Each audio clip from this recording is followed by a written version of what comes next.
क्रांति। आप लोग तो क्रांति के नाम पे 1857 की क्रांति को जानते होंगे। उससे भी 100 साल पहले 1757 में जो सबसे पहले हिंदुस्तान को बचाने के लिए क्रांति लड़ी थी, वो हमारे सन्यासियों ने और फकीरों ने लड़ी थी। अंग्रेजों ने जब बंगाल के अंदर कब्जा किया, कब्जे के बाद उन्होंने जो क्रूरता शुरू की, हमारी बहन बेटियों का अपमान करना, गाय का कत्लेआम करना, हमारे धर्म को भ्रष्ट करना, मंदिरों को तोड़ना, मस्जिदों को तोड़ना। उस वक्त 5000 संत इकट्ठे हुए, जिनके अंदर हमारे साधु संतों के साथ मुस्लिम फकीरों ने भी कंधे से कंधा मिलाकर साथ देने की कसम खाई। ये बात है 1770 की। उन 5000 फकीरों ने उन अंग्रेजों को वापिस भागने पर मजबूर कर दिया था। लेकिन हिंदुस्तानियों के अंदर आज तक एक कमी रही है, हम कभी भी अपने इंसान का साथ नहीं देते, उनकी टांग खींचते हैं।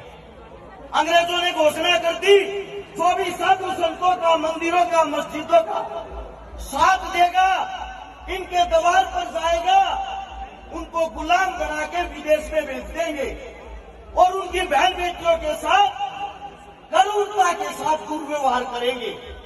ये बात सुनते हुए आम जनता ने हमारे साधु संतों का साथ छोड़ दिया।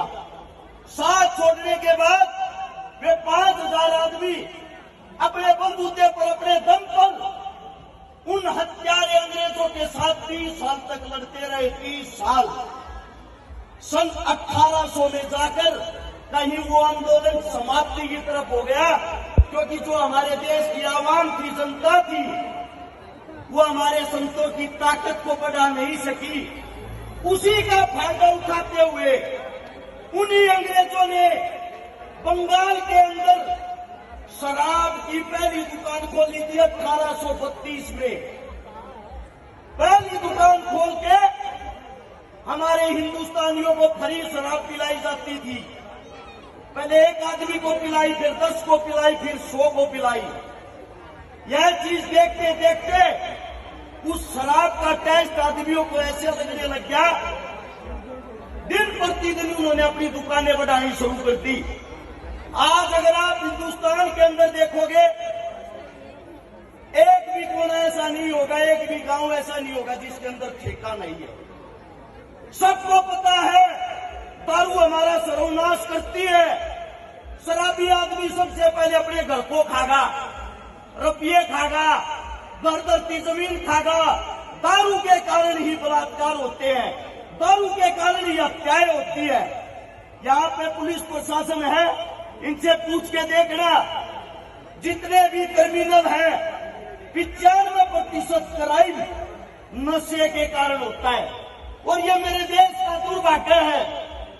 इसी दुर्भाग्य के कारण हिंदुस्तान के अंदर दारू सरेआम बिक रही है, जो अंग्रेजों की देन थी। और उससे दूसरी बात, किसी के अंदर इतनी हिम्मत नहीं हम आवाज उठाकर इस चीज को बंद करते। सरकारें आती है जाती है, कभी कोई। ये एक ही सिक्के के दो पहलू होते हैं। आज कोई सरकार, कल कोई। लेकिन एक भी नेता मंत्री ऐसा नहीं आता जो इन चीजों पर पूर्ण रोक लगा दे। मैं उन्हीं साधु संतों के द्वार पर शीश झुकाकर आज एक बात कहना चाहता हूं, ऐसा कोई गांव नहीं जिसके अंदर मंदिर नहीं, आप लोगों की पकड़ नहीं है। ऐसा कोई भी गांव नहीं जिसके अंदर आप लोगों की ताकत नहीं, आप लोगों के भगत नहीं है। सरकारें तो हमें देख ली, आप लोगों से बहुत ज्यादा उम्मीदें हैं। जितने भी हमारे साधु संत हैं, कोई ऐसी पहल करे जिसके दौरान गांव-गांव से ये ठेके, शराब, ये फीम, गांजा, चरस, इन चीजों पर रोक लगाई जाए।